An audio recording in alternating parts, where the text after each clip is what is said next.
Folks, I'm going to be honest with you. Originally, I was planning on discussing something entirely different than what ended up being the main story for today. But then obviously, uh, breaking news happens, and the most bizarre meeting I have ever seen between Trump and anyone else just happened. And it still kind of has me like saying, what just happened? It was kind of crazy. So, we are going to get into that. That kind of turned into our main ish story. But before we do, uh, there's other stuff that I have to get to. It's equally as important, right? We're going to talk about that. We're going to talk about the Texas redistricting win for Democrats. So far, it's a win. We'll see what happens upon appeal. We are also going to talk about the historic vote that happened. It was almost unanimous, 427 to 1, uh, to release the Epstein files. But first, I want to talk about morals, as in the moral of the story.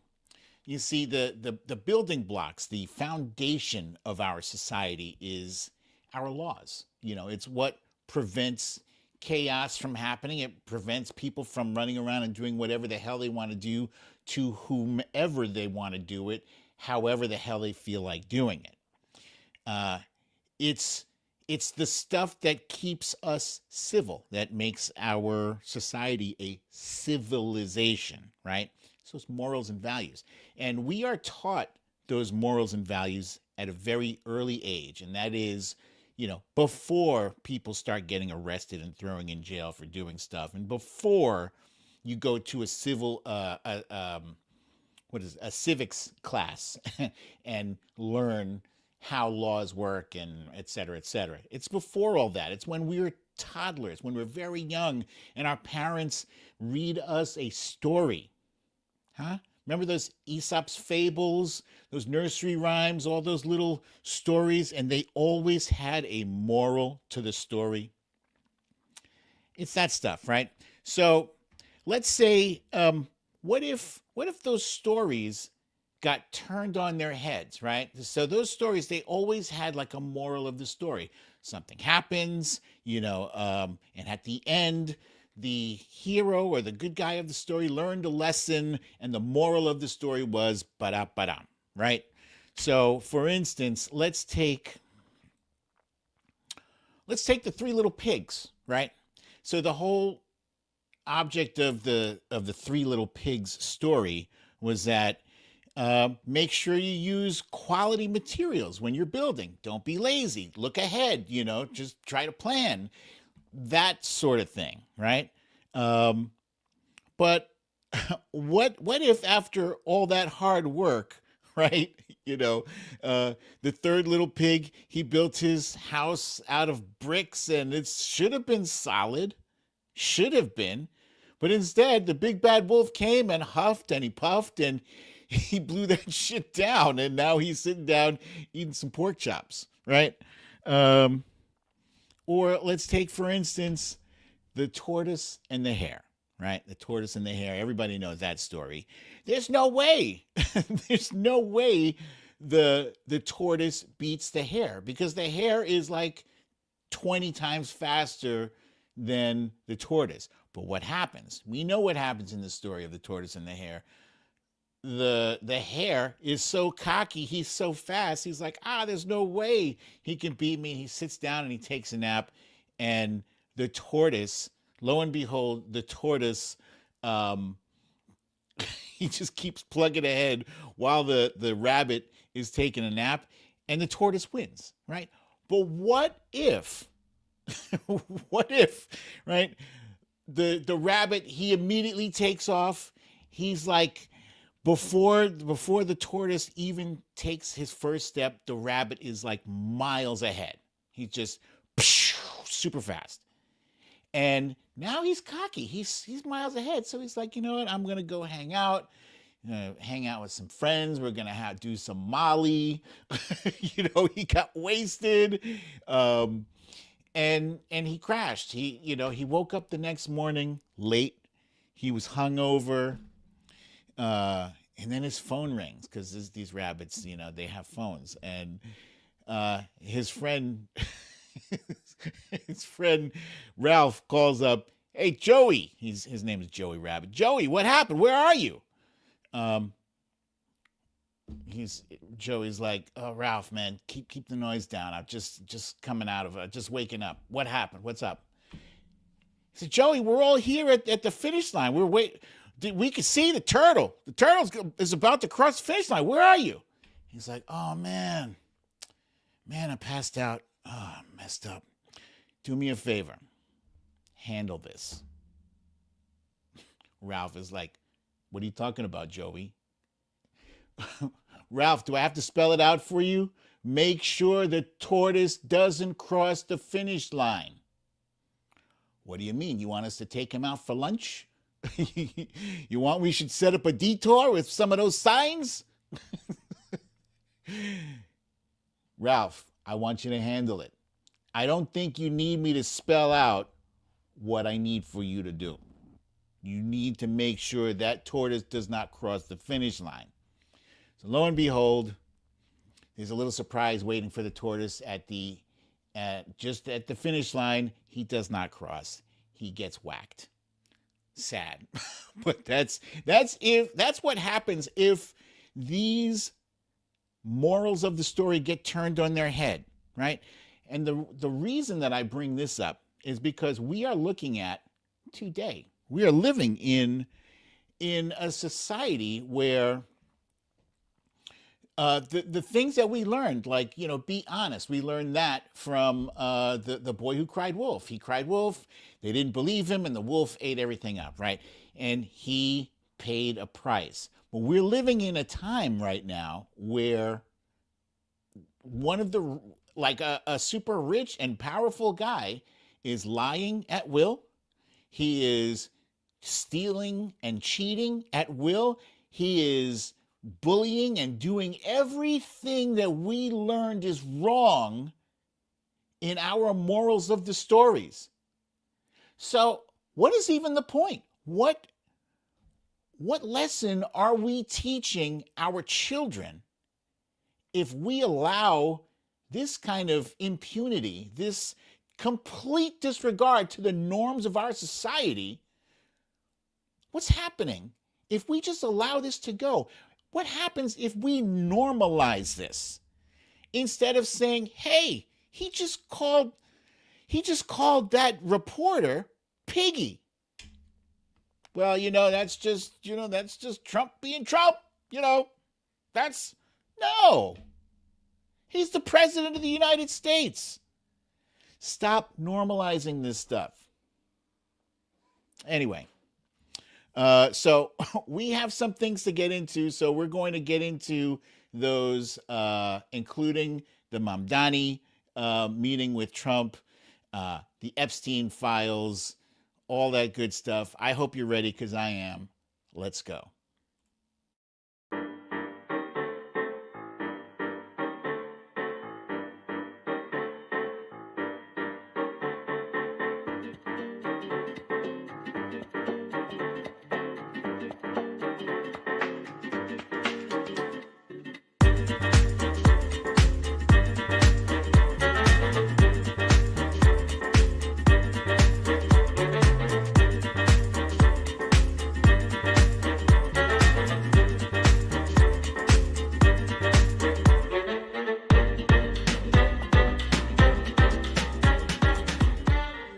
Storytime.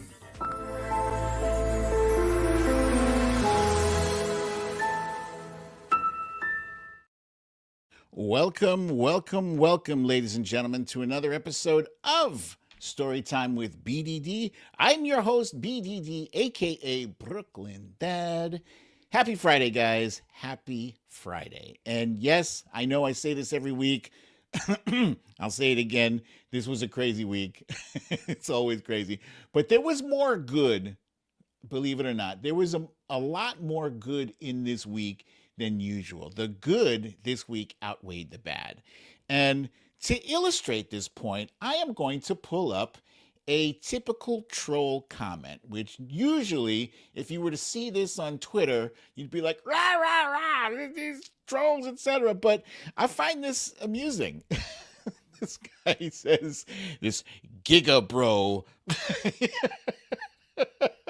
These are people who buy into that whole alpha male thing and giga, you're a cuck and this and that. He says, Trump made that little commie kneel. Did he now?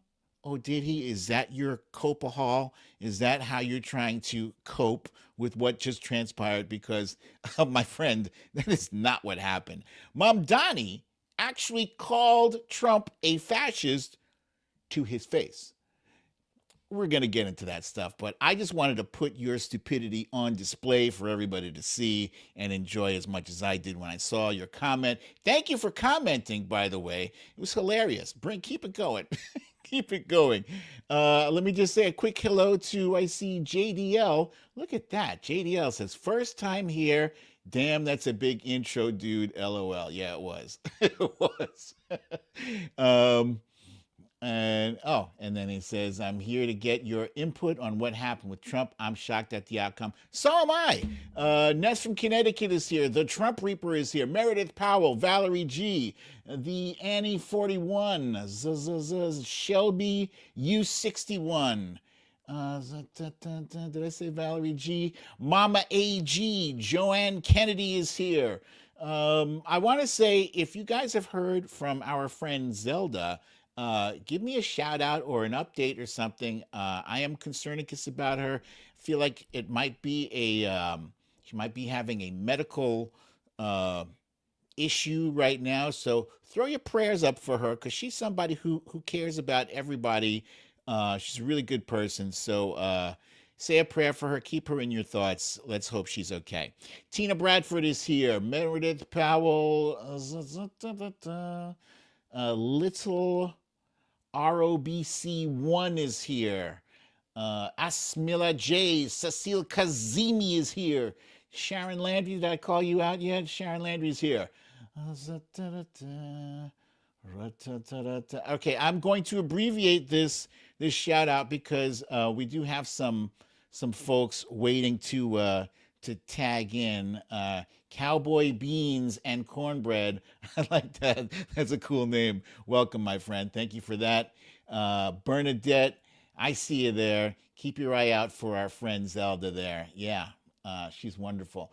Okay, and let's see.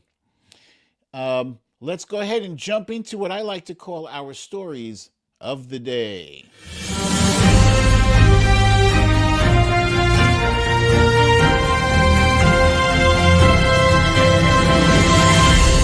Stories of the day. Okay, so originally I was planning on the Epstein story being the main thing, because let's face it, this is something that has been in the news cycle. Usually, like, Donald Trump's like superpower is that he's able to shift the news cycle onto the next outrage. It's always like he's always doing stuff, and people are always like, I wonder if he's doing X to distract from Y, and to distract from Y and Z. You know, it's like if he had pissed his pants, like he would take a dump. Wait, if he had pissed his pants, he would vomit to take away, to distract from the fact that he pissed his pants. And then to distract from the fact that he pissed and he vomited, he would also shit himself, right? He's that kind of crazy. And it's working for him for whatever reason. But then today, this was crazy. This is a guy who spent the past 3 months tearing down Zohran Mamdani. And despite what this gigafool was trying to claim earlier about kneeling, there was no kneeling. There was it was a meeting of two people, and one of whom, it was clear, admired the other way more. And that person was Donald Trump, had like a seeming boy crush. He had a boy crush on Zohran Mamdani. And can you blame him? Zohran Mamdani is popular. He's young.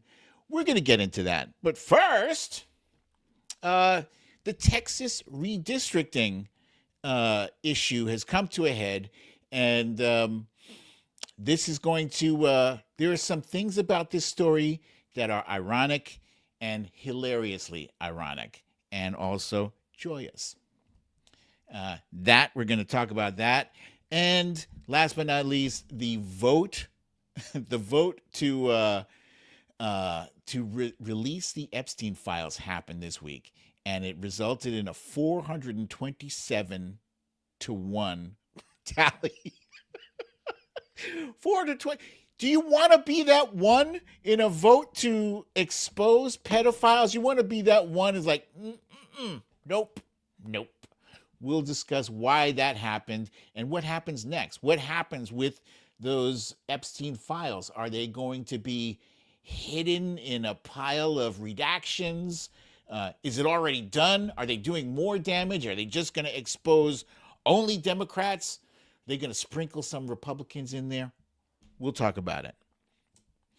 If this is your first time here, please make sure you hit the like button. Looks like the thumbs up, and also the subscribe button, which is in the lower right-hand corner of your screen. Damn, these pictures did not come out well, but as I told you guys this week, we have outside cat. Her name is Birdie, and because my wife has named it, we will never get rid of her. She's named it. We feed it. We've actually brought it into the house because we're concernicus that when those babies come, when those kittens come, it's gonna be way too cold, and so we want to make sure that goes off without a hitch. The plan is, when she gives birth, and she's massive, she's like this little tiny little nothing of a kitten, but she looks like she's carrying like 6 or 8 of those things. So once she has them, and when it's safe to do so, we'll bring her to the vet and have her fixed so that the neighborhood boy cats can't knock her up again, and we'll make sure that those kittens get a good home. My Substack this week also has a little something to do. Also has a little something to do with what I discussed in the intro today. And the name of the Substack article is "The Bad Guy Isn't Supposed to Win. So Why Does Trump Keep Escaping Consequences?" And the subtitle is, "As Congress Votes to Release Epstein Files, the fairy tale morals we grew up on feel more urgent than ever." You might think that's just a frivolous nothing thing, but think about it, right? That is how we learned about the difference between right and wrong. Our parents, they basically told us. And even if it wasn't a story, a fairy tale or whatever, they were always telling us some story that had a moral to it, right? If you do X, then Y happens. It's all part of the whole consequential thinking. And you can't have a civilization if people are not observing the laws involving consequential thinking. If you hit this guy upside his head, he will smack you back. That sort of consequential thinking. Anyway, when we were kids, we were raised on stories that promised something simple and comforting. Liars get exposed, bullies get humbled, greedy men lose everything, and villains eventually meet their fate. Those moral of the story lessons were supposed to guide us and teach us how the world really works. Yet here we stand in 2025, watching Trump glide through scandal after scandal. Now, with Congress voting overwhelmingly to release the Epstein files, the possibility of real accountability is finally in sight.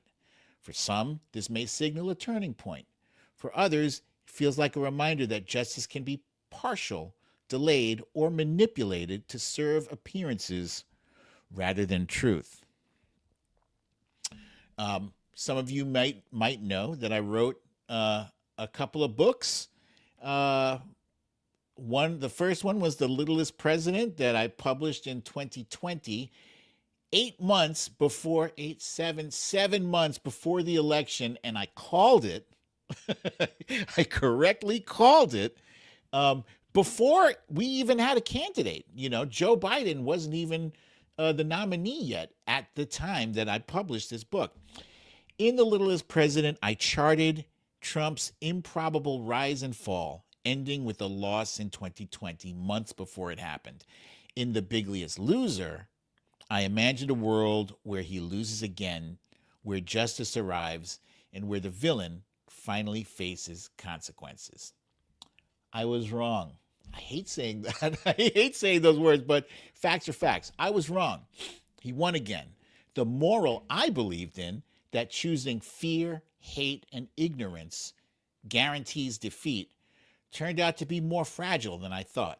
I overestimated how much we believed in virtue. I underestimated how much some people are willing to surrender it for power. We talked about this at length, but let me just say that still hurts. It still hurts because I opened myself up to hope. I thought America was ready for a woman president. I honestly did.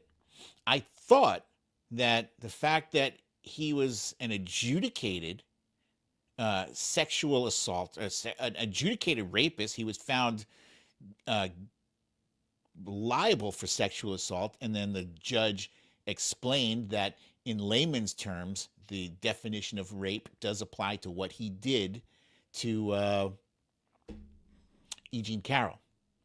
So yeah, it still hurts. I've accepted it, and I'm looking forward right now, but it doesn't change the fact that, a lot of people criticized Michelle Obama for coming out and saying that America was not ready for a woman president. Why? Where's the lie? Where's the lie? America's not ready. They're not ready for it. I see we've had some more wins in the women column. Some women have been elected as governor in Virginia and New York, and damn it, I can't remember the other place where a woman just won the governorship. It was just happened. Anyway, that's important because it lets people see women in more executive leading roles, which might, move that caveman mentality where, no woman, only man carry big stick and do fight and protect. We're the only country, the only major civilized country in the world, that has not yet had a woman leading the show. And that is a damn disgrace. So let me just say, The Biggest Loser, it didn't come out the way I planned it. It's still a fantastic book. I stand by it. My ending was way wrong, but it's beautiful. And I would say 95% of it was correct, was accurate, because it was based on what actually happened. And it's funny. So let's talk about this meeting that just happened, right? So this banner, this graphic on the screen right now was produced by Fox News. Fox News billed this as a showdown with socialism. Showdown with socialism. Today, Trump meets with Mamdani at the White House, and other chyrons that I would see later on. Trump meets with Democratic Socialist Zohran Mamdani. There was all this hype. There was all this hype about how Trump was going to face off with Zohran Mamdani, and it didn't turn out to be how everybody thought it was going to be. I, on the other hand, knew Mamdani was going to be fine. I wrote, I have 100% faith in Zohran Mamdani being able to handle himself, sitting across from Trump today in a battle of wits against Mamdani. Trump is unarmed. right? And I was saying this because a lot of us were kind of lamenting that there were not going to be cameras in the room with them when they first met. So for the first half hour or 40 minutes of their meeting, there were no cameras. That was it. It was just the two of them, maybe some of Trump's aides. Um, but something interesting happened because when they finally did allow the cameras in, it was a very strange looking Trump being, I don't even know if conciliatory is the right word, congratulatory. Um, he definitely was not the same guy who was calling Zohran Mamdani a communist, socialist, far left radical who was going to destroy New York City. This is what he spent the past 3 months saying about the eventual winner of the New York City mayoral race. Now, Zohran Mamdani, whatever you choose to believe about him, that's on you. But the fact remains that he is charismatic, he is young, he is highly intelligent, he is disciplined. That brother is disciplined. He knows what his goal is, and he knows how to keep his eye on the prize, and he won't be shaky. He's not going to take your gotcha questions. He's not going to be swayed away from his goal, and his goal is to make New York affordable. Affordability has been his mantra. So let me share with you guys. Let me share with you. Let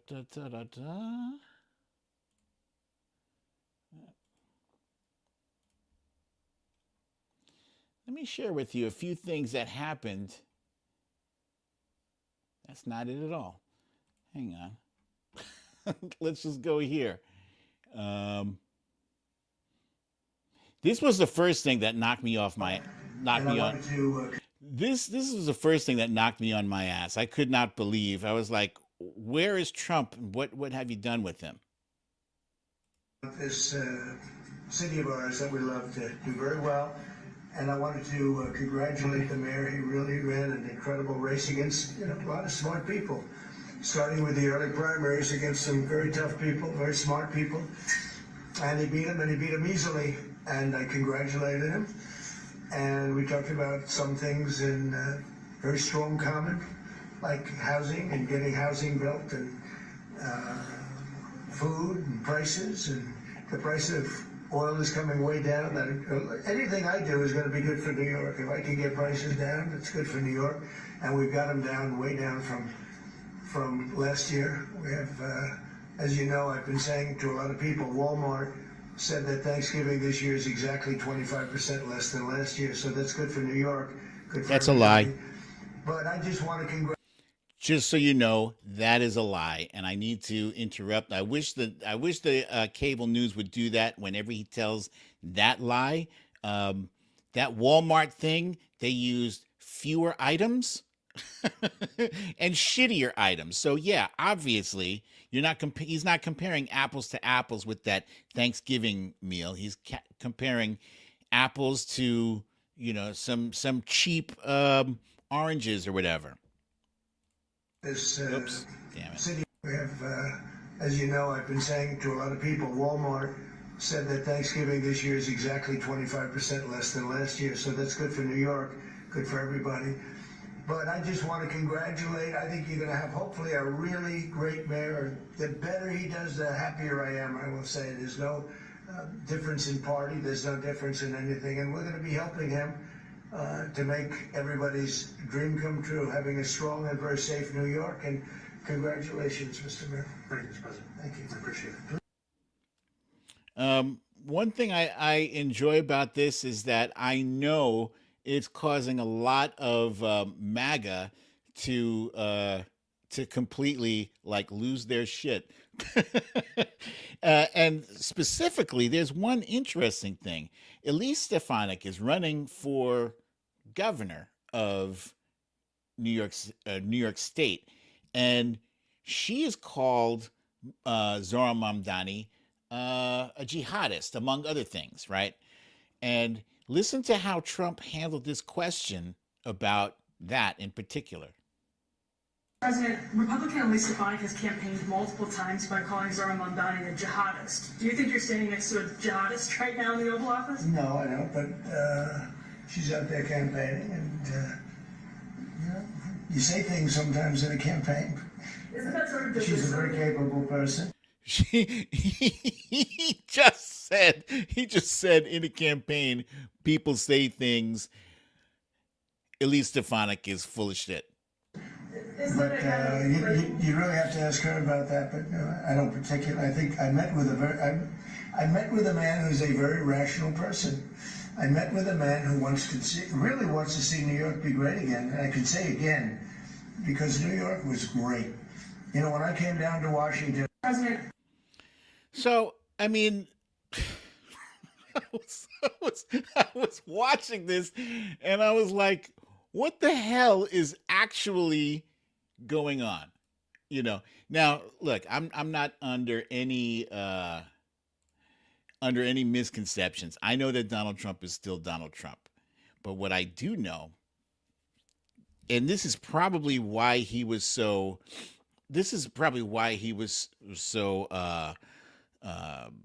complimentary of Zohran Mamdani. Zohran Mamdani is a winner. He is a winner. He won big. He won bigly, right? He is popular. He has the aura of popularity and greatness on him right now. Donald Trump, on the other hand, has the stink of failure all over him. All over him. Anywhere he looks, it's failure. He's failed to lower grocery prices. He has failed to keep the Epstein files hidden. He had to concede. The other day when he said, I've just told the Republicans, go ahead and have the vote. He didn't want to, but he knew. He found out that the vote was going to be, that it wasn't going to just be those four Republicans, Marjorie Taylor Greene, Lauren Boebert, Thomas Massie, and Nancy Mace. It was going to be like a landslide, a complete mutiny, because nobody wanted to be on the record for protecting a child predator, a child sex trafficker, except for that one guy, and he had his separate reasons. We'll get into that. Hang on. Let's see.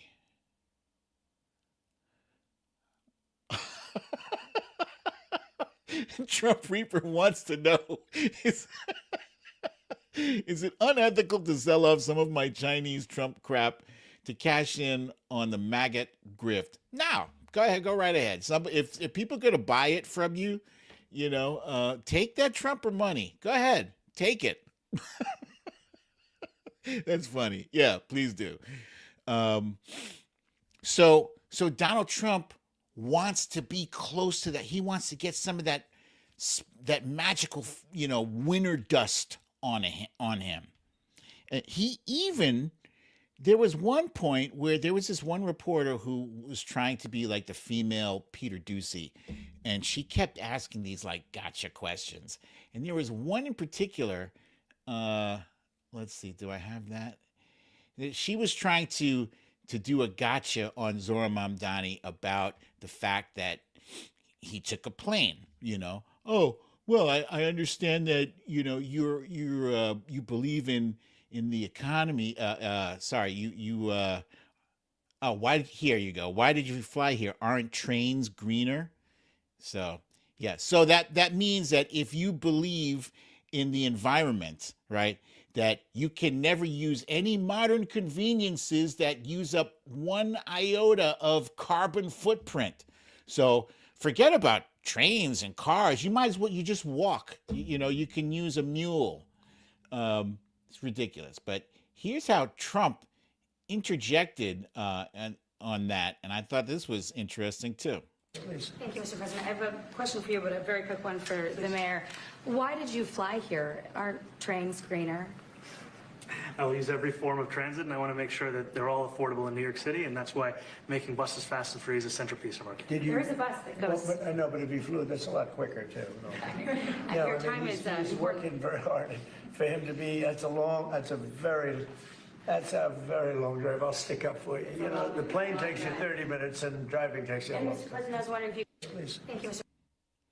Okay, so she tried several times to trip my man up, but Trump would not allow her to get away with that. So I found that very interesting. So is that going to last? No, I don't think so. And for right now, that if Trump can get away from the string of bad press headlines, and borrow some of Zohran Mamdani's aura. Like yesterday, nobody talked about Epstein. Why? Because they were talking about some other stupid thing Donald Trump did. He threatened 6 members of Congress, Democratic members of Congress, with, execution. We'll talk about that too. Yeah, so let's see. Trump on whether he'd feel comfortable. Yeah, this was another question. Whether he'd feel comfortable living in New York City under a Mamdani administration. Yeah, I would. I really would. So there's some interesting things. Like I said, Trump doesn't believe in anything. He says one thing now, he'll say another thing later.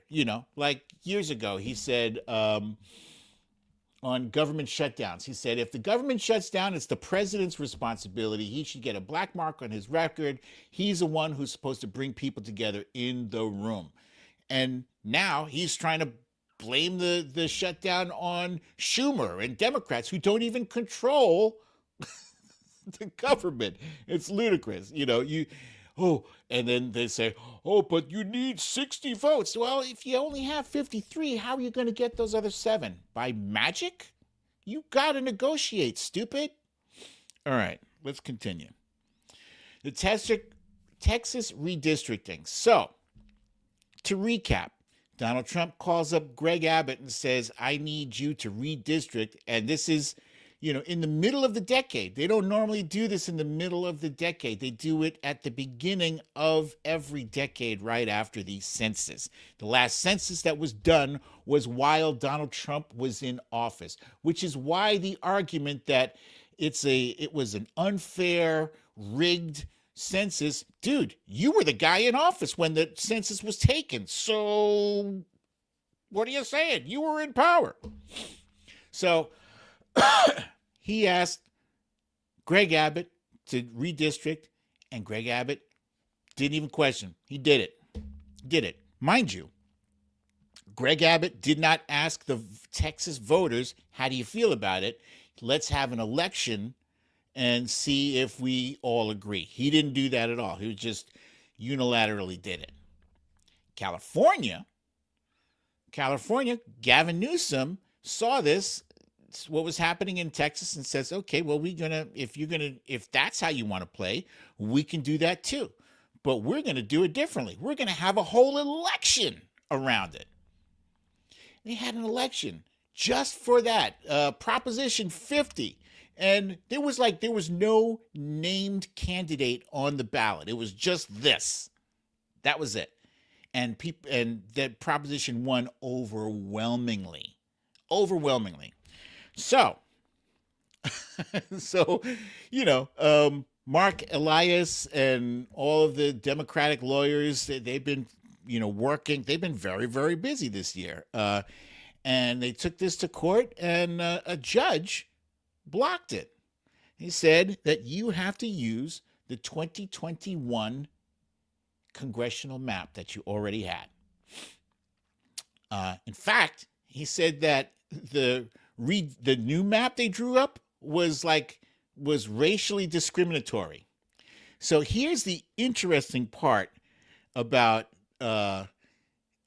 this development, the blocking, is that Jeffrey Brown, the judge who ruled against Trump and Greg Abbott, he is a Trump appointee, number one.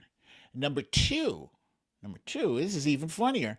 is that he clerked for he clerked for Greg Abbott. So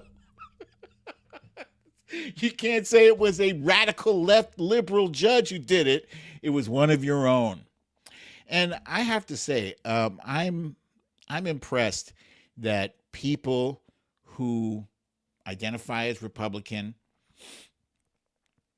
still believe in fairness, still believe in the rule of law, still believe in doing their job the right way, no matter what. So that was great.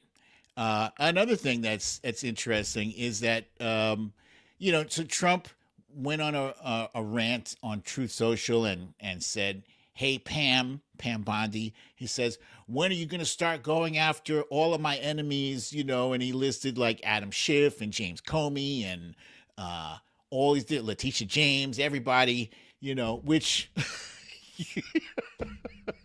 for somebody who calls himself a genius and people think he's so smart, like, why does he continuously do the dumbest shit? Like, really, if you wanted to really bring these people down, why are you going to broadcast it? Because now you've basically made it plain that you were targeting them for retribution, which is going to get those cases thrown out. And so for this James Comey thing, it's crashing and burning. Not even so much for the whole retribution thing, but just the idea of what's her face? What is her name? Lindsay Halligan, who for some strange reason she looks so much like Hope Hicks. She's just incompetent. She's in the wrong job. She's definitely 100% in the wrong job. She doesn't belong there doing that. And I believe they said that they didn't show the indictments to the full grand jury.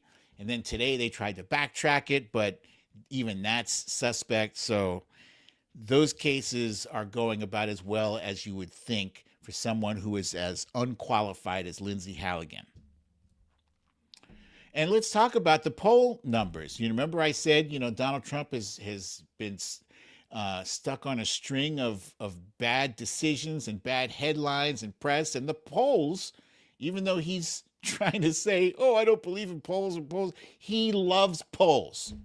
He loves, my numbers are great. How many times have you heard him say his numbers are great?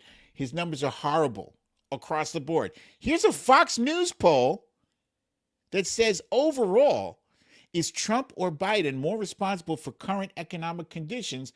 62% of people believe it is Trump who is responsible. Only 32% blame Joe Biden. Now, why does that matter? Because every other sentence out of Trump's mouth is blaming Joe Biden for something. Dude, it's been like 11 months already. This is on you. Everything that's happening right now, you imposed tariffs that raised the prices of coffee, of beef, and other groceries, and furniture, and cars, and this and that. So what did he do?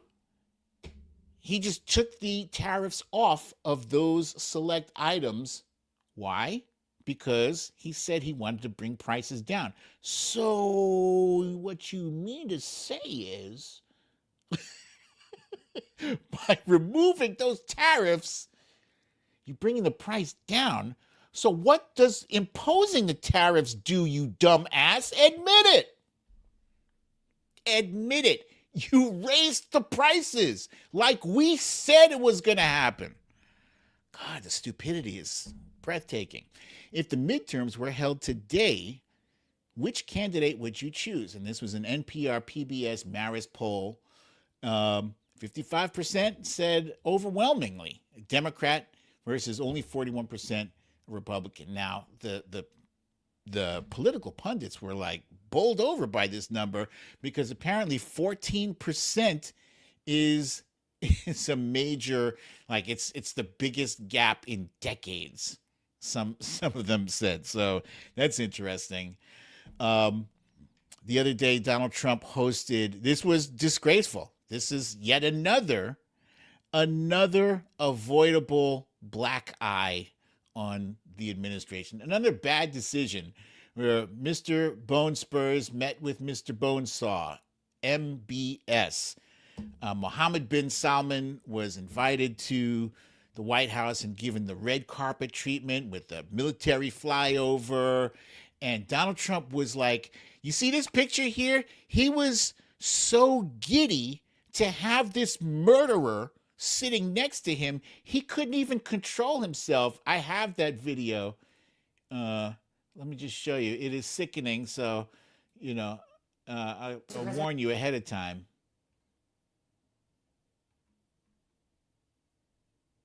Wait.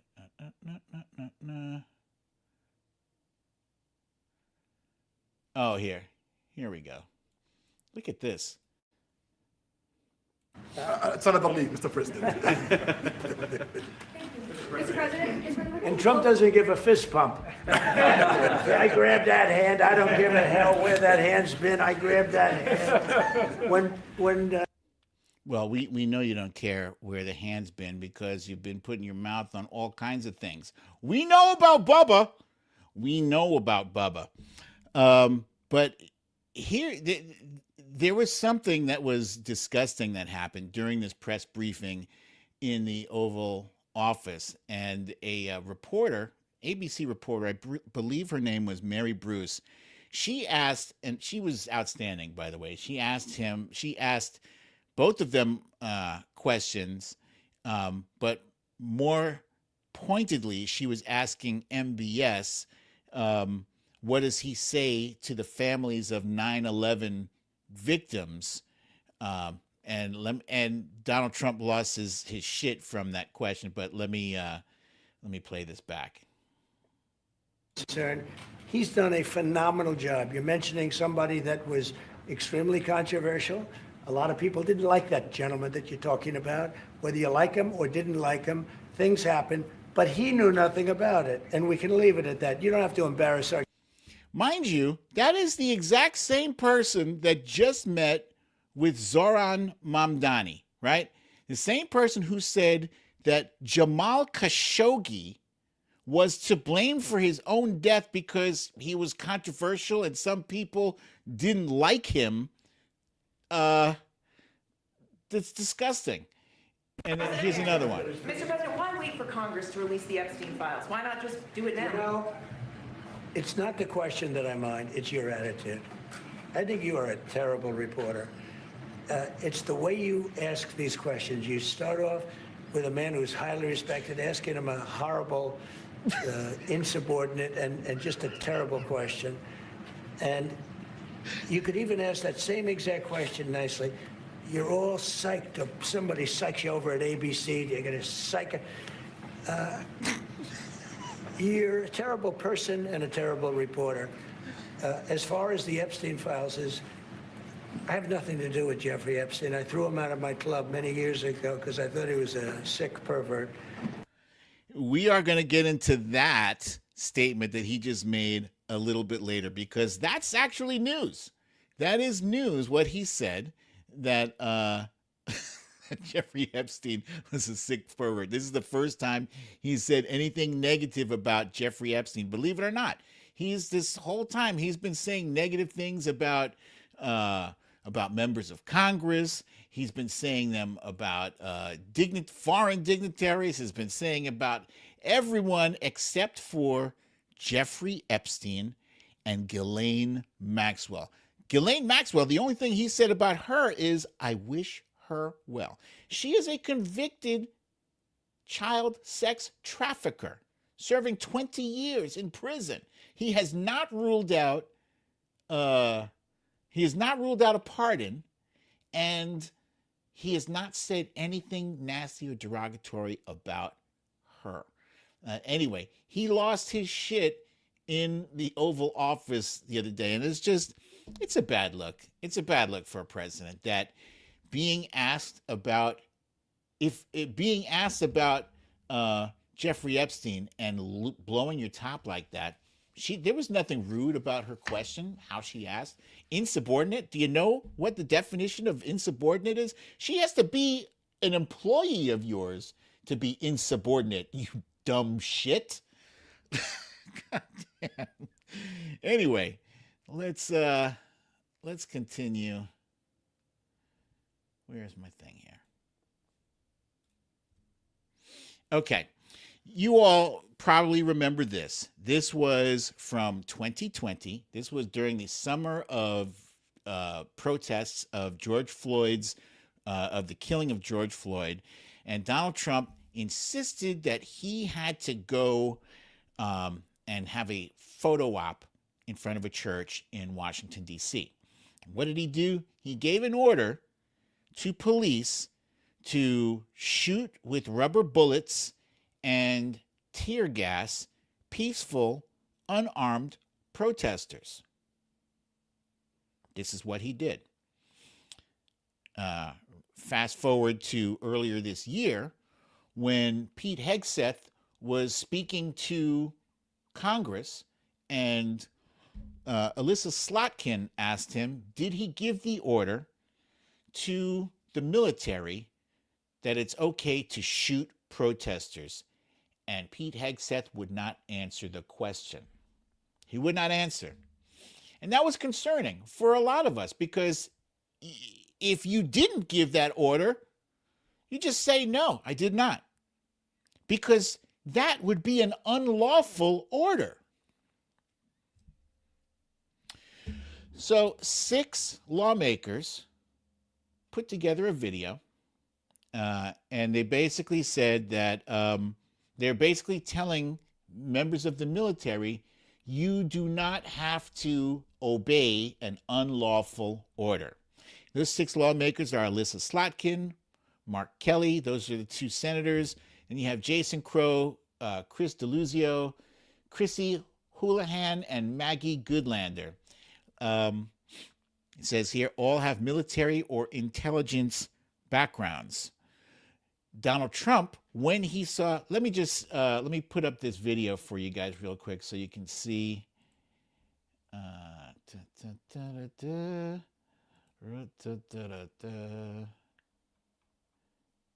Wait, here we go.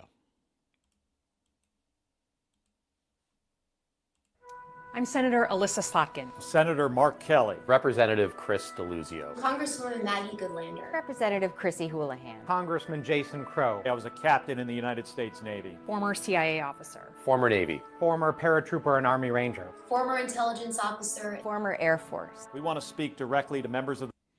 I just want to remind you guys, listen carefully to exactly what it is that they say for members of the military to do and what not to do.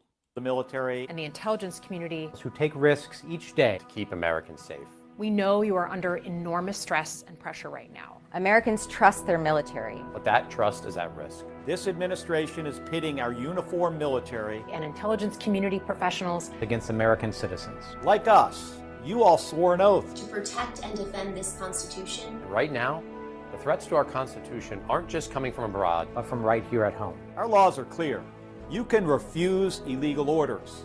You can refuse illegal orders. You must refuse illegal orders. No one has to carry out orders that violate the law or our Constitution. We know this is hard and that it's a difficult time to be a public servant. But whether you're serving in the CIA, the Army, or Navy, the Air Force, your vigilance is critical. And know that we have your back. Because now, more than ever, the American people need you. We need you to stand up for our laws, our Constitution, and who we are as Americans. Don't give up. Don't give up. Don't give up. Don't give up the ship. Okay, so I wanted you to listen carefully because I wanted to make sure that you all heard exactly what it was that they were saying. Do not follow illegal orders. Right? Donald Trump decided to interpret that video as quote unquote seditious behavior, and he said that it's punishable by death. He also retruthed somebody, basically that's a retweet, who was saying hang them George Washington would. So since posting that, those 6 members of Congress have gotten thousands of threats. Some of them, thank you, do not follow illegal orders there, right? I've seen some pundits on TV asking, well, why didn't you make it a specific? Well, what specific order should they say not to follow? Because it could be a range of things. First of all, it's do not shoot an unarmed citizen or harm an unarmed citizen. Here's something I looked up myself here, the disobeying unlawful orders in the military. Service members are not required, it says, to follow orders that are unlawful, which includes those that violate the Constitution, U.S. laws, or international law. If a if a service member follows an unlawful order, they can be held liable and may face prosecution. Examples of clearly unlawful orders include those that direct the torture of prisoners or the intentional killing of civilians. You know, those are some examples. We're all adults. We're all grown-ups. We can imagine what unlawful, illegal orders would be, right? And you're saying you don't have to follow them. They didn't say you can ignore everything that the commander-in-chief tells you to do. They didn't say that at all in that video. And if you're pretending that they said other than do not follow illegal orders, if you're saying that they said anything but that, then you're intentionally being ignorant for political purposes. All right, let's get on to the Epstein files. So finally, at long last, a vote was able to happen this week to approve the release of the Epstein files. It should have happened over a month ago when Adelita Grijalva won her special election. She should have been sworn in immediately so that they could have that vote because she became the 218th signature on the discharge petition that allowed this vote to happen. Mike Johnson, who has become the most pathetic character in all of politics, he was blocking that vote from happening. And he used any number of excuses why it couldn't happen, it shouldn't happen, it wouldn't happen. But finally, the vote came down to 427 to 1, overwhelmingly. And that one person was this guy here. Clay Higgins said, I have been a principled no on this bill from the beginning. What was wrong with the bill 3 months ago is still wrong today. It abandons 250 years of criminal justice procedure. As written, this bill reveals and injures thousands of innocent people, witnesses, people who provided alibis, family members, etc. If enacted in its current form, this type of broad reveal of criminal investigative files released to a rabid media will absolutely result in innocent people being hurt. I disagree with that. I think, again, this comes down to common sense. It's just the same exact thing with not following illegal orders. Use your common sense, right? You're not going to criminalize, let's say, a doorman who happened to hold open. He was doing his job and he held open a door for Jeffrey Epstein, who happened to be walking in with a girl, with the 14-year-old girl. That doorman, yeah, he was there, technically. Yeah, he held the door for Jeffrey Epstein, but that doesn't make him complicit in what transpired. And, members of Congress, please use your brains. You know this already. So he's the only one who had an issue. The Senate unanimously approved it. So let's talk about the winners and losers of this vote, because going back to February or March, Pam Bondi told Fox News that she had the Epstein list on her desk and was getting ready to look at it a few months before reversing that entirely and saying there is no Epstein list. Oops. Obviously, what transpired in those few months was that she got to see the contents of the non-existent Epstein list and realized that if this got out, oh my goodness, this would be catastrophic. Catastrophic to expose people who hurt children. Make that make sense. So, as much as I'm loath to name winners and losers of this, because really, you know, what this whole story is that some girls were hurt, some children. I don't know if it's just girls or if it was boys too, but I know for a fact that children were hurt by rich and powerful men who have enjoyed the protection of politicians in the United States from being revealed and being prosecuted. So there's got to be some winners and losers. And right off the bat, let's talk about the Ro Khanna and Thomas Massie. They are the bipartisan team that came together to create this bill that was later voted on and that ensured that the release of the Epstein files would finally happen. Now, I think we're on a 30-day countdown. They have another 30 days. Why? I don't know. Why are we giving them so much time to modify these files? What, you know, was 8 months, 10 months not enough? You've already had them for almost a full year. You've had 1,000 agents working to redact Donald Trump's name from the files. In addition to Ro Khanna and Thomas Massie, there was Marjorie Taylor Greene, Lauren Boebert, and Nancy Mace.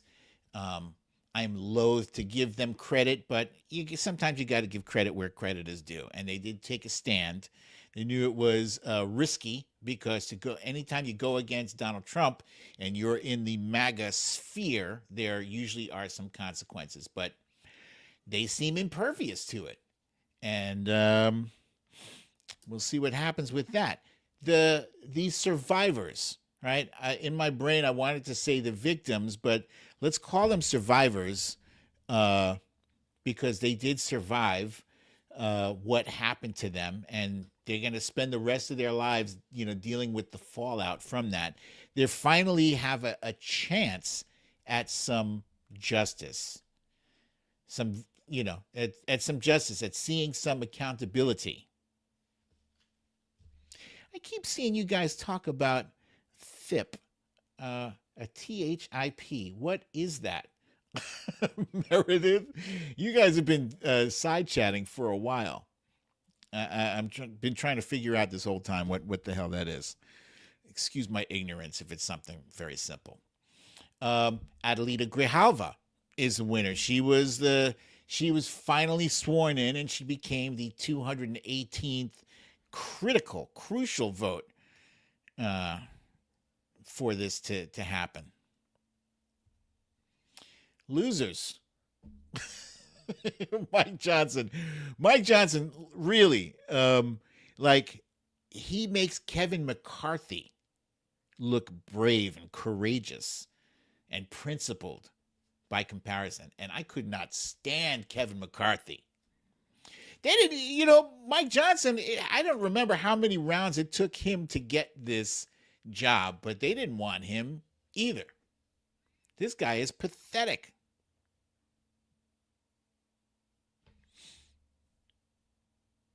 Oh, I see.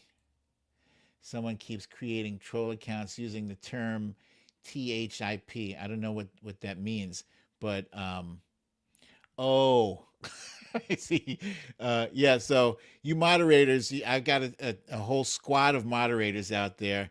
Make sure you bounce them and you handle my light work. Let me get back to this. Right, Mike Johnson. Anytime a reporter had a question for him about something that happened, I haven't seen it yet, and usually it was about Donald Trump. So how are you Speaker of the House and you don't know what is happening with the president? Speaker of the House is 2 seats away from the presidency, because if something happens to the vice president, the speaker is next in line. It behooves you. It is your duty to know. Pathetic. Steve Bannon. Steve Bannon's name has popped up all over the Epstein files too. He's exposed. And I think he's a loser just for being Steve Bannon. You know, just even if his name were not in the Epstein files, to be Steve Bannon is to, as Meredith Powell says, is to be a walking herp sore. Perfect. Well said. Pam Bondi. Pam Bondi, you know, I don't know if she had any credibility before this whole debacle, but she absolutely does not right now. And I let me show you this really quick video. I found this hilarious, and I wish I had put this. I should have put this in my folder, but I did not. So bear with me a minute.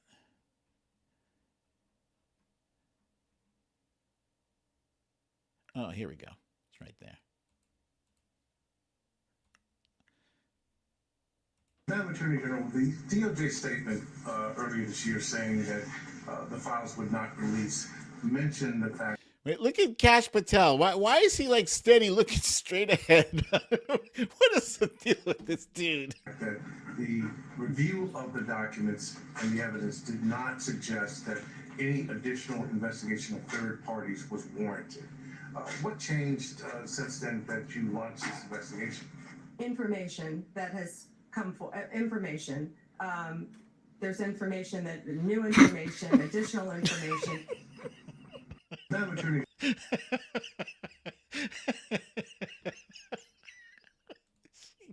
She got stuck in a loop. Information that is information about information and information. Oh my God.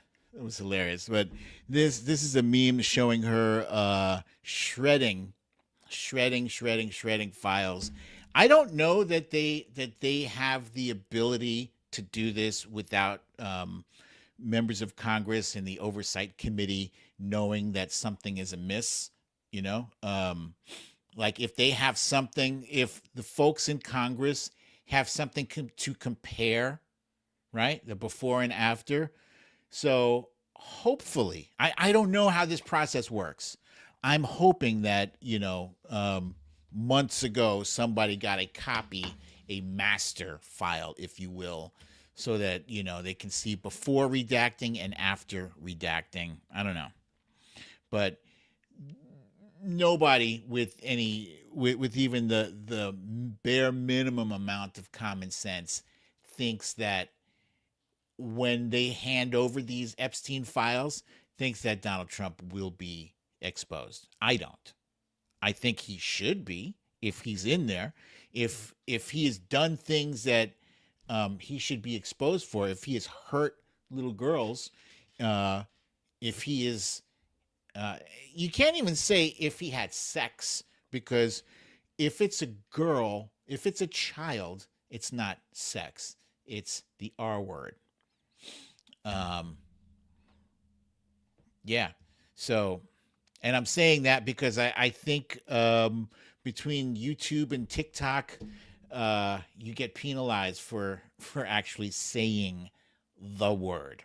So, but at the end of the day, we're going to see something, right? We've already seen recently 20,000 emails released from the Epstein,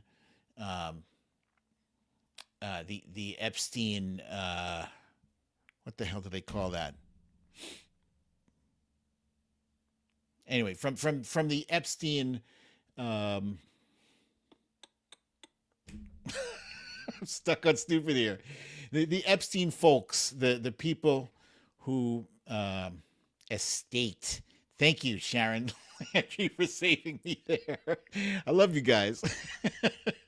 The Epstein estate released 20,000 emails, of which Donald Trump is mentioned in 1,628 of them, which normally would be damning. But as we've learned from the past decade, just because he should be held accountable doesn't necessarily mean that he will be. You know, we've had proof and evidence against him before. January 6th, he should have been convicted. You know, we came very close, very, very close. There were some Republican senators who were like, that's enough. And he didn't go down. And this goes back to the point I was making in the very beginning in my intro about the moral of the story getting turned on its head. You know, what if, you know, the three little pigs that one who made his house out of brick, what if his house got blown down anyway? You know, this is what we're looking at.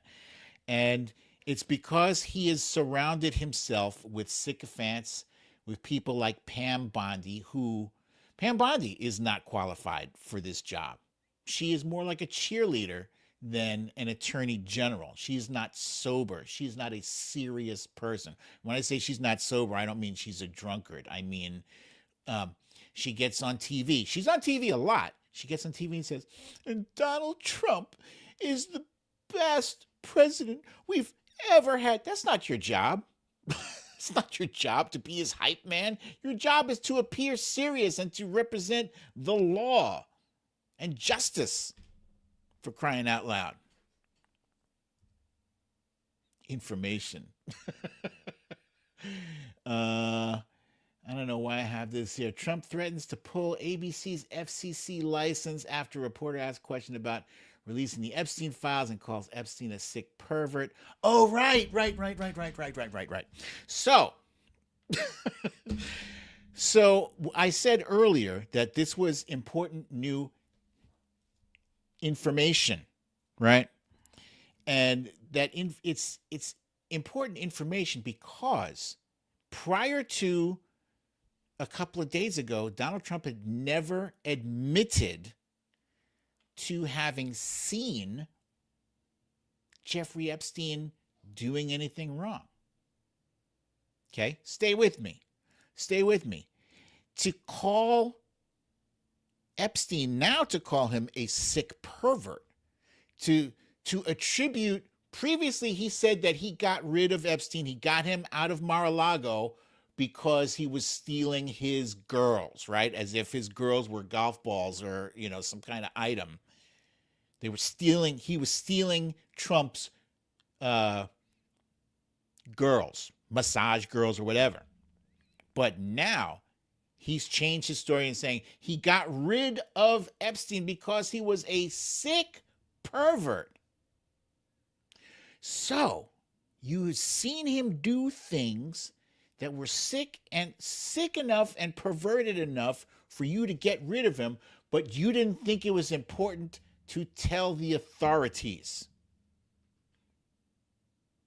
Sick pervert. Why now? Now because he is cornered. He's feeling cornered. So he's doing that thing he does. He's like, when they were first circling him about these Epstein files, he said, I didn't have anything to do with it. President Obama and Hillary Clinton made up these Epstein files. These Epstein files are a hoax. Here's the MLK files. There are no files. Investigate these hoax. It's a hoax, but it was also created by Obama and Hillary. You know, so he's doing what he does when he panics and throwing people under the bus. So he's finally decided to stop being so polite towards the ghost of Jeffrey Epstein and call him a sick pervert. Still hasn't said anything derogatory or mean about Ghislaine Maxwell, who for some reason is enjoying the life of luxury in a minimum security prison, which, by the way, the only way she got to be in a minimum security prison, she had to get approval from high up, because that is against the rules. Someone had to circumvent the normal rules in order to make that happen. So why are they bending the rules for a convicted child sex trafficker who recently met with Donald Trump's assistant AG, assistant attorney general?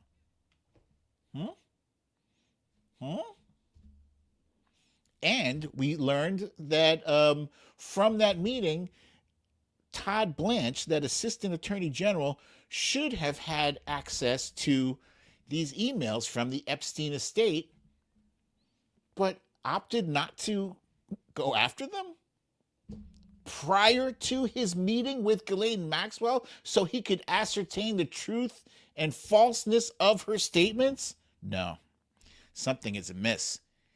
Something is amiss. So I am skeptical. This is where I am right now. I am very skeptical because I've seen this movie before. We've all been in this spot where we're like, aha, we got him. And then we don't got him. I'm only laughing because sometimes you gotta laugh at this stuff. But yeah, so I remain skeptical, but cautiously optimistic that something will come of this. I don't think Donald Trump ever removes the stink of suspicion from himself. I don't think so. I think he was dragged into this. He was forced into agreeing to let these files be released. If you're free and clear, if you had nothing to do with this guy because you got rid of him like decades ago, what are you worried about? Huh? That argument that was made about, innocent people, a doorman or whatever being implicated, that's bullshit. We all know that's bullshit.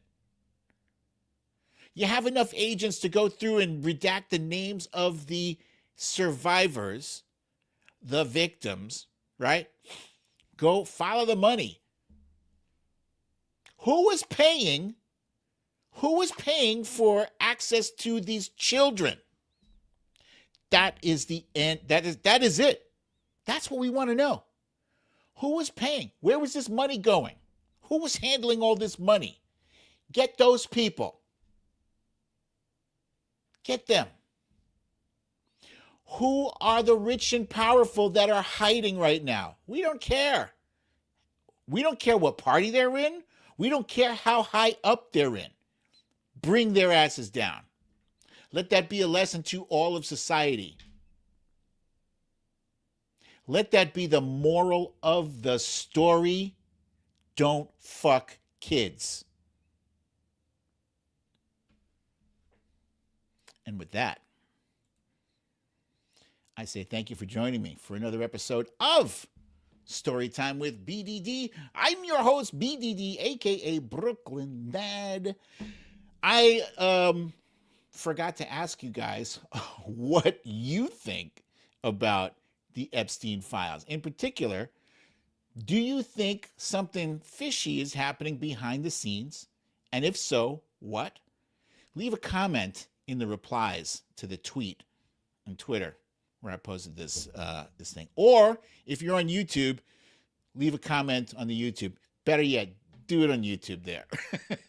I'm very curious to see what you guys think. If you agree with me, like I said, I'm cautiously optimistic, but I do think if they can get away with some funny business, if they can redact the names of rich and powerful people that are too big to fail, I think they will try to do that in exchange for having that person, at their beck and call. Being able, if you have some dirt on like the richest and most powerful people on the planet, that's almost like having a superpower. That's like, you could have them do whatever on your behalf. So, anywho, let's see. Let's see if you have any questions for me now. I am here for the next couple of minutes before I got to go ahead and get my Friday night on. I do plan on watching that new movie. It's a sequel. It's the Mark Wahlberg movie where, let's see, Mark Wahlberg, The Family Plan. The Family Plan Part 2 is out on Apple TV. I will also say, I saw the first one. The first one was cute. I'll probably watch this one too because it's action and I love action. I will say that show on Apple TV, it's called Pluribus. I don't know if I talked to you guys about it yet, but it's, long story short, aliens invade the planet. They invade Earth through a virus. It's like some kind of RNA or DNA virus that affects people through contact of bodily fluids, and everyone who's affected by it gets brought into a hive mind. So everybody is of one mind. Pluribus, e pluribus unum, out of many, one, something like that. And so there's only 12 people left who have not yet been absorbed into that hive mind. And one of them played Kim on Better Call Saul.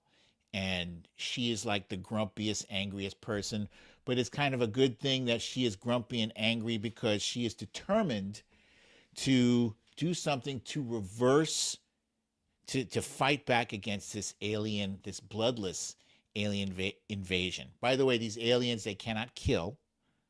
We've learned in the first 3 or 4 episodes, they cannot kill, and they are compelled to tell the truth. So it's very interesting. What am I going to do with all those kittens? We are going to give them to a rescue place. I'm pretty sure they will take them, I hope. And if not, we're going to get them all fixed and and let them be free. We're going to try to give them away to our friends if we can. But if we have no takers, it is what it is. La, da, da, da, da. Oh, look at this. Meredith Powell says, by the way, I've been hired as a part-time reporter and copy editor for U.S. Resist News. It's a great site with tons of good content about the upcoming midterms and how to beat Trump. That is, congratulations. Wait, I wish I had a... do I not have a... here we go. Yeah.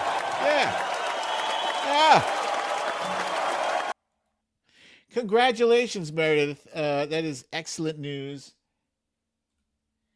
Thank you for sharing that. And okay, and you guys, thank you for joining me for another episode of Storytime with BDD. I'm your host, BDD, aka Brooklyn Dad. I look forward to seeing you guys here next week, same time, same place. I love you all. Peace.